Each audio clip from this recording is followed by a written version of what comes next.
सबसे पहले next gen GST reforms के संदर्भ में आयोजित इस गौतम बुद्ध नगर के अंदर आयोजित इस प्रेस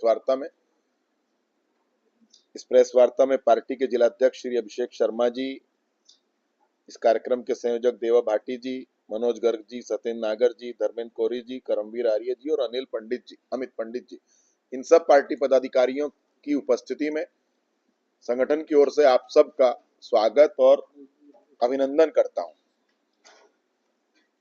आप सब भलीभांति परिचित हैं कि 3 सितंबर 2025 को देश के यशस्वी प्रधानमंत्री नरेंद्र मोदी जी के नेतृत्व में जीएसटी काउंसिल की 56वीं बैठक में जीएसटी सुधारों को लेकर के अनेक निर्णय लिए गए। 2017 में जीएसटी लागू होने के बाद ये देश के अंदर सबसे बड़ा महत्वपूर्ण बदलाव है और इसकी जो आधारभूत संरचना है वो एक देश एक कर एक बाजार के मूलभूत सिद्धांत को अपनाते हुए की गई। इन सुधारों से जीएसटी की दरों में चौतरफा कटौती हुई। इन सुधारों के तहत 5% और 18% की सरल 2 दर संरचना लागू की गई है। इसी में विलासिता और लग्जरी से जुड़ी हुई जो चीजें हैं उन पे 40% की दर हमने रखी है। इन रिफॉर्म से पारदर्शिता, न्याय संगत व्यवस्था और कर पालन में आसानी की जो पुरानी कमियां थी उनको दूर किया गया है। आप सब विदित हैं कि मां जगदम्बा के नवरात्र चल रहे हैं। ये सुधार नवरात्रि के प्रथम दिन से लागू हुए हैं और इन सुधारों को व्यापक रूप में देखें तो ये केवल एक आर्थिक कदम नहीं है, बल्कि देश के लिए दीपावली आने से पहले देश के करोड़ों परिवारों को सीधे बचत जिनके हाथों में जाएगी, तो एक तरह से दिवाली का ये तोहफा है। जिस प्रकार हम दीपावली पर दीपक से घरों को रोशन करते हैं, ठीक वैसे ही ये सुधार घरों के खर्च को कम करेंगे, किसानों को सशक्त बनाएंगे और कारोबार को गति देंगे, जिससे पूरे भारत के अंदर एक समृद्धि का माहौल होगा, समृद्धि फैलेगी। 2 दरों की सरलता, जो पुरानी 4 स्तरीय व्यवस्था थी, उसको हटा करके सिर्फ 5% और 18% की दरें रखी गई हैं। टैक्स भरने की मुश्किलें कम होंगी, कानूनी झंझट और अनेक प्रकार की भ्रांतियां रहती थी उसमें कमी आएगी। जहां तक जनता को राहत की बात करते हैं, जब देश के प्रधानमंत्री जी के नेतृत्व में हमने इसको बचत उत्सव का संगठन ने नाम दिया, जनता को राहत की बात करते हैं तो जो रोजमर्रा के इस्तेमाल की चीजें हैं, दूध है, पनीर है, शैम्पू है, टूथपेस्ट है, साबुन है, साइकिल है, बच्चों के सामान और घरेलू सामान पे अब सिर्फ 5% या 0%, 5% और 0% ही जीएसटी लगेगा। इससे हमारा जो डेली रूटीन का खर्चा है उसमें कमी आएगी। ये देश कृषि प्रधान देश है। देश का किसान सशक्त होगा तो देश सशक्त होगा। इस आधार को मानते हुए ट्रैक्टर, टायर, पेस्टिसाइड, इरिगेशन के ऑपरेटर्स, इन सब की दर को घटा करके इसमें भी 5% कर दिया गया है। इससे हमारी एग्रीकल्चरल कॉस्ट कम होगी और जो हमारा रूरल इंडिया है, ग्रामीण भारत, उस किसान पक्ष को सीधा इसका लाभ मिलेगा। स्वास्थ्य क्रांति की जब हम बात करते हैं तो जो व्यक्तिगत जीवन और स्वास्थ्य बीमा पर जीएसटी थी, उसको पूरी तरह से वेव ऑफ कर दिया गया। दवाइयां और ऑक्सीजन और जांच किट पर के कर में भी बड़ी कटौती की गई है, ताकि आम जन को मिलने वाले इलाज भी सस्ता किया जा सके। एक लिमिट तक की गाड़ियों में और वाहनों पर भी छूट दी गई है। गाड़ी और बाइक पर जीएसटी 28% से घटा करके 18% कर दी है, यानी कि पूरे 10% की कटौती हुई है। त्योहारों के सीजन में वाहन खरीदारी ज्यादा रहती है, सीधे सीधे उनको लाभ होगा, मांग बढ़ेगी, और मांग बढ़ती है तो प्रोडक्शन की स्पीड भी बढ़ानी पड़ती है। एक पहलू के कई पहलू जब बाजार में जाते हैं तो उसका कहीं ना कहीं अलग अलग कंपोनेंट्स पर हर तरह का एक पॉजिटिव अप्रोच से उसका लाभ मिलता है। शिक्षा की जो चीजें थी, कॉपी है, पेंसिल है और कई प्रकार की छात्र सामग्री है, उसके टैक्स स्लैब को भी 0% किया गया है। कुछ बहुत विलासिता की चीजें जैसे तंबाकू, पान मसाला, लग्जरी सामान है जैसे कसिनो, एसयूवी, यॉट, इन पर सीधे सीधे 40% लगाया गया। जब इन सब चीजों की बात करते हैं तो एक व्यापारी को अपना व्यापार करने में सुविधा होगी। बहुत इजी वे में रजिस्ट्रेशन, रिफंड की स्पीड को 90% ऑटो अप्रूव मॉडल में किया गया है, और जो रिस्क फैक्टर कंप्लायंसेस थे, ये सब करने से उनको लाभ मिलेगा और एमएसएमई निर्यातकों और श्रम प्रदान को का जो क्षेत्र है हमारा लेबर रिफॉर्म्स का, उसमें भी मजबूती मिलेगी। तंबाकू पे जो सेस था वो तब तक जारी रहेगा जब तक मुआवजे के ऋण चुकते नहीं। इससे राजस्व प्रबंधन में हमारी जिम्मेदारी बढ़ेगी। और जब हम इसके आर्थिक प्रभाव की बात करते हैं, इससे मजबूत राजस्व में वृद्धि होगी। दरें कम होने के बावजूद भी वित्त वर्ष 25 में जीएसटी, और ये एक रिकॉर्ड है। यदि हम केवल अप्रैल टू अगस्त की बात करें तो ये 10.04 लाख करोड़ का कलेक्शन हुआ है, जो विकास और बेहतर जो कंपैरेटिविटी है उसका एक जीता जागता प्रमाण।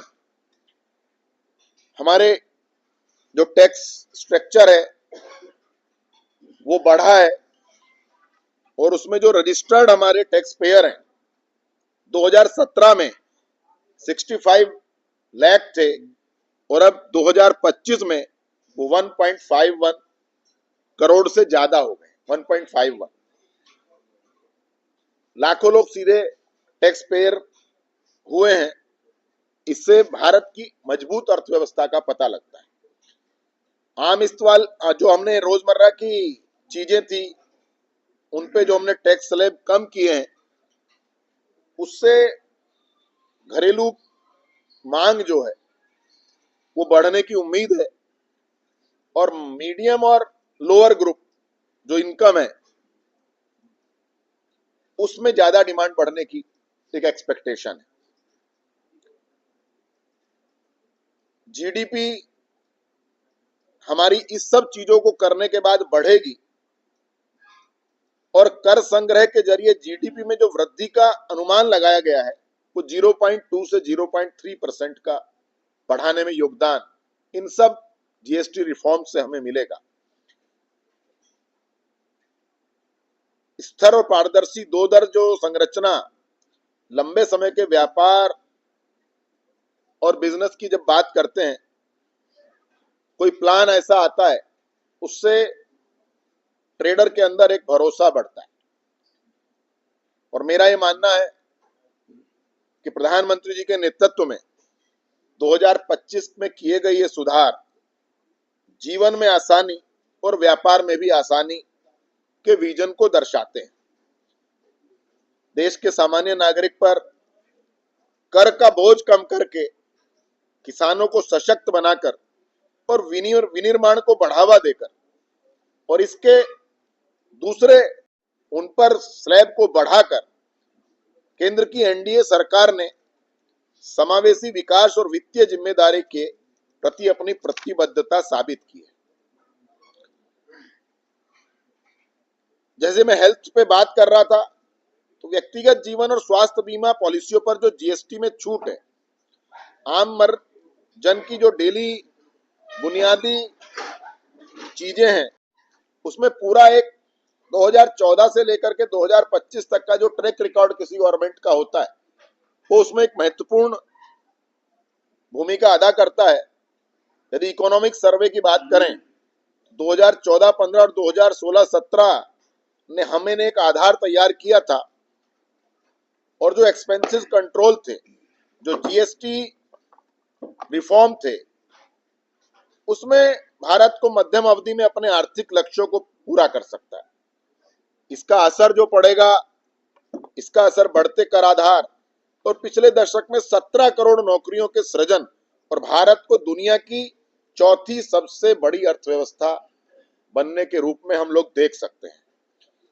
जहां तक जीडीपी की बढ़ोतरी में इन सब चीजों ने हमारी मदद की है, और अप्रैल जून 2025 में जो हमारी जीडीपी का रेट है वो 7.8% तक पहुंच, तेजी से बढ़ती हुई अर्थव्यवस्था है।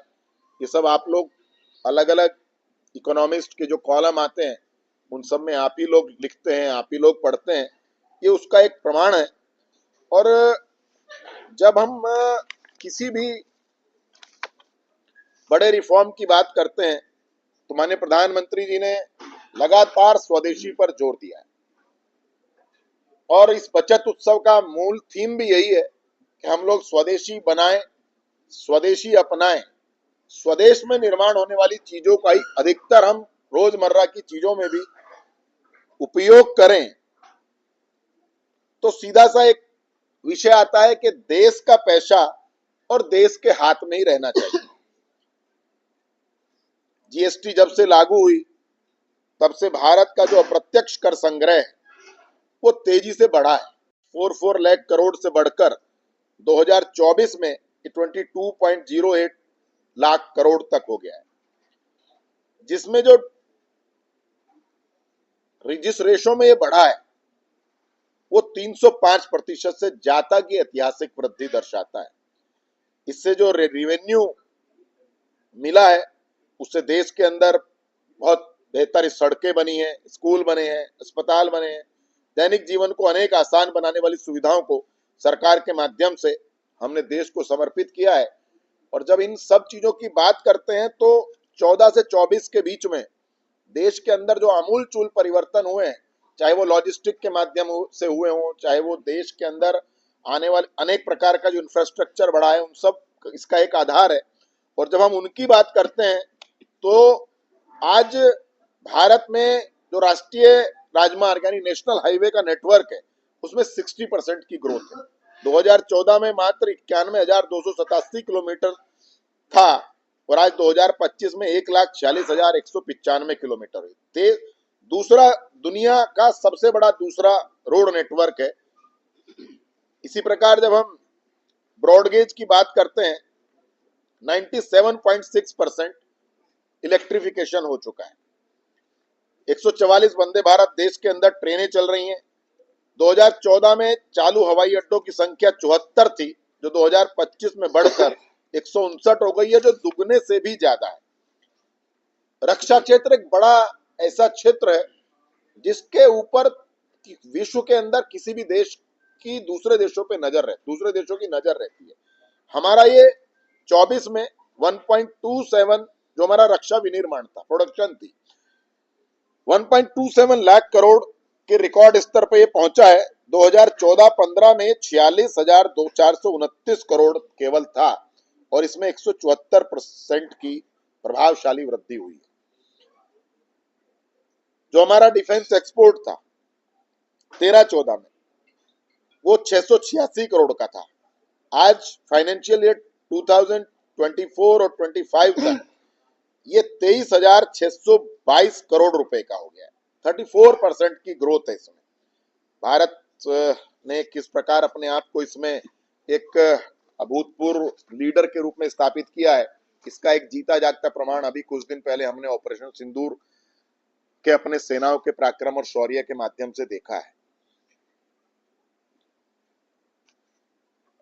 जब हम जीएसटी या कुछ डिजिटल चेंजेस की बात देश के प्रधानमंत्री के नेतृत्व में करते हैं तो आपको ध्यान होगा कि यूपीए सरकार के तत्कालीन वित्त मंत्री ने जिस समय यूपीआई के माध्यम से डिजिटल पेमेंट की लोकसभा में बिल पर चर्चा हो रही थी, तो उन्होंने अपने मन में यह कल्पना की थी कि कैसे ये संभव हो पाएगा। क्या सब्जी बेचने वाला यूपीआई पेमेंट रिसीव करेगा क्या? क्या ठेला लगाने वाला यूपीआई पेमेंट रिसीव करेगा क्या? डिजिटल पेमेंट उसको कैसे कर पाएंगे? क्या इतनी हमारे पास इंटरनेट फैसिलिटी है क्या? लेकिन आज ये वही देश है नरेंद्र मोदी जी के नेतृत्व में, इसमें कितने बड़े बदलाव आए हैं कि तत्कालीन वित्त मंत्री सदन के अंदर, और ये मैं जो बोल रहा हूं पूर्व वित्त मंत्री का बयान, ये ऑन रिकॉर्ड उनका लोकसभा में स्टेटमेंट है, इसलिए मैं उनको कोट भी कर रहा हूं। कांग्रेस सरकार के तत्कालीन वित्त मंत्री पी चिदम्बरम जी ने ये बातें जो मैंने बोली है ये कही थी, और आज उसी का विपरीत में परिणाम है कि देश के प्रधानमंत्री जी ने इनिशिएटिव लिया, और आज हम सब समाज के एक अंग हैं, आप समाज का चौथा स्तंभ है, आप सब लोग जो मेरे सामने बैठे हैं। आज सब्जी बेचने वाला भी यूपीआई से पेमेंट ले रहा है, आज चाट की ठेली लगाने वाला भी यूपीआई से हम पेमेंट कर रहे हैं। ये भारत की बदलते भारत की एक नई तस्वीर को प्रदर्शित करती इस चीज के अंदर लगाई है। ऐसी बहुत सी बातों में हम लोगों ने केंद्र की सरकार के नेतृत्व में देश में आमूलचूल परिवर्तन किए हैं, और जहां ये सुधार जितने भी हैं, ये सुधार मेक इन इंडिया पहल का एक शक्तिशाली समर्थन है। और जैसा देश के प्रधानमंत्री जी का स्वप्न है कि देश 2047 में विकसित भारत बने, आत्मनिर्भर भारत बने, स्वदेशी उत्पादों का केंद्र बने, और देश के अंदर बनने वाली प्रत्येक वस्तु भारत के लोग उस स्वदेशी को अपना करके इस भारत को एक सशक्त विकसित भारत बनाने में सब अपना सहयोग दें। इसी कल्पना के साथ इन नए जीएसटी रिफॉर्म की शुरुआत देश के प्रधानमंत्री जी के नेतृत्व में हुई है। इन्हीं सब बिंदुओं पर चर्चा करने के लिए आप सबके बीच में आज मैं आप सबके पास उपस्थित हुआ था। बीच में ही मुझे ज्वाइन किया है हम सबको आदरणीय यहाँ के लोकप्रिय विधायक तेजपाल सिंह नागर, विधायक दादरी हैं, उन्होंने, तो मुझे इस विषय में अपनी ओर से इतनी ही बातें रखनी थी। शेष आपके कोई प्रश्न है तो उनको ले सकते हैं। तो थोड़ा सा समय लगता है उसका इम्प्लीमेंटेशन होने में, केवल ये नहीं कि उसका लाभ ना मिले। आम जन तक इस बात को पहुंचाने के लिए ही भारतीय जनता पार्टी का संगठन लगातार 22 तारीख से 29 तारीख तक एक जागरूकता अभियान इस देश के अंदर चला रहा है। माननीय मुख्यमंत्री जी और केंद्र सरकार के सभी मंत्री, उत्तर प्रदेश सरकार के सभी मंत्री, उत्तर प्रदेश के समस्त सांसद, सभी विधायक प्रत्येक दिन 22 से 29 तक किसी न किसी बाजार में इन सभी रिफॉर्म्स को लेकर के व्यापारियों के बीच में जा रहे हैं। इन सब किए गए रिफॉर्म से उनको अवगत करा रहे हैं। मेरा ये मानना है कि देश के अंदर किया गया कोई भी बदलाव, और ये तो एक इतना बड़ा बदलाव है जिसकी कल्पना किसी ने नहीं की थी, थोड़ा सा समय लग सकता है, लेकिन ऐसा मेरा मानना नहीं है। ये लाभ आम जन को ही लाभ देने के लिए देश के प्रधानमंत्री ने निर्णय लिया है, और मैं बहुत आश्वस्त हूं कि इसका सीधा लाभ हम आम नागरिक को देंगे। पहले वस्तु पर सेवा जो था वो 4% था, 4% से लेके आप 40% तक लेके गए, और 10% आपने घटा दिया। कि आप कितनी बड़ी अपॉर्चुनिटी मानते हैं आप? अपॉर्चुनिटी किसी भी देश जी जी मीडिया वालों से क्या दुश्मनी थी कि जो उनका जीएसटी अभी तक भी नहीं हटाया कि जीडीपी और उस देश के अंदर होने वाले इंफ्रा डेवलप पे बहुत कुछ निर्भर करता है। ये देश 2014 से पहले भी यही था, और ये देश 2014 से 25 के बाद का भारत भी आप सबके सामने है। कुछ नए रिफॉर्म्स लाने के लिए कई बार चीजों को बढ़ाना पड़ता है, लेकिन बढ़ाई हुई चीजों को अनुकूल समय में कम करके भी देशवासियों को लाभ देना, ये भी सरकार की नीति का हिस्सा रहता है। जहां तक आपने बात कही मीडिया के साथियों को नहीं बढ़ाया है, आपका ये सुझाव है, मैं उत्तर प्रदेश सरकार में हूं, लेकिन आपके इस उचित सुझाव को मैं उचित स्थान तक पहुंचाने का काम करूंगा।